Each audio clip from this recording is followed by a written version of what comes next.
సమాజ జీవితంలో ధ్యానం చేసుకుంటూ కూర్చుంటే కుదరదు.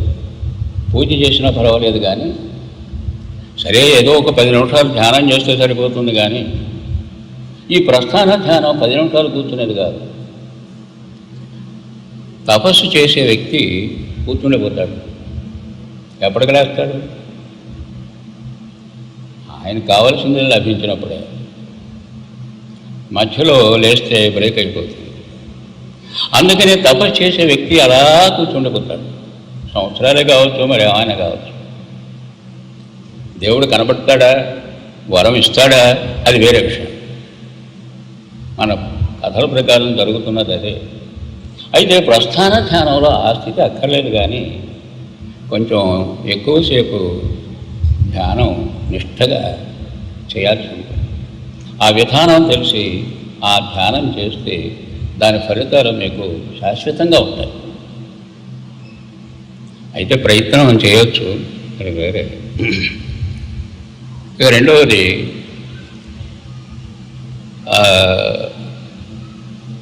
ప్రాక్టికల్ ఫిలాసఫీ అనేటువంటిది నా కాన్సెప్ట్ ఒకటి మీకు చెప్పాను.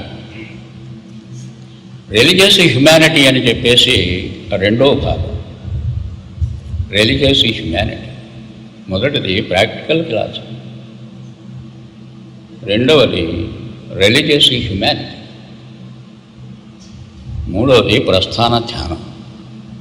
ఈ మూడు నా కాన్సెప్ట్కి సంబంధించినటువంటివి. సరే, నాకు చెప్పినట్టు మనిషిలో ఈ బ్రెయిను, దానివల్ల జీవితం జరిగే విధానం అందరికీ అనుభవమే కనుక మనం దాన్ని ఉపయోగించుకునే తీరుని బట్టి మన జీవితం ఆధారపడి ఉంటుంది. నాకు చెప్పినట్టు ఈ ప్రస్థాన ధ్యానంతో మీరు ఆ స్థాయికి వెళ్ళినా సరే, లేదా మామూలుగా మెడిటేషన్తో మామూలు జీవితానికి ఊరట కలిగించినా సరే, వెరసి చెప్పేది ఏమిటంటే భౌతిక జీవితం ప్లస్ మత జీవితం, ఈ రెండు మనిషికి కావాలి. ఇందాక చెప్పాను పూజా విధానం. ఆ పూజా విధానాన్ని మీరు అనుసరిస్తే, ఆరాధనా క్రమాన్ని అనుసరిస్తే దేవుణ్ణి ప్రత్యక్షం చేసుకోవచ్చు అని నేను చెప్పాను. మీరు ప్రయత్నం చేయండి, ప్రాక్టికలే. మరి ఇందాక చెప్పినట్టు నేను ఎక్కడికక్కడికో పోతుంటానని చెప్పాను. శరీరం ఇక్కడే ఉంటుంది. ఆ పోవడం ఏమిటి అంటే దానికి పెద్ద చరిత్ర ఉంది. అది వివరిస్తే ఇప్పుడు అర్థమయ్యేది కాదు. ఎలా పెడుతున్నాను, ఒకే టైంలో ఎలా పెడుతున్నాను, ఎలా మాట్లాడుతున్నాను, దీని గురించి చెప్పాలంటే కొంత సైన్స్ బ్యాకింగ్ కావాలి. దానికి సంబంధించి డైమెన్షన్ యొక్క నాలెడ్జ్ కూడా కావాల్సి వస్తుంది. అది ఇక్కడ ఎక్స్ప్లెయిన్ చేసేది కాదు, పుస్తకాలు ఎక్స్ప్లెయిన్ చేశాను. ఇకపోతే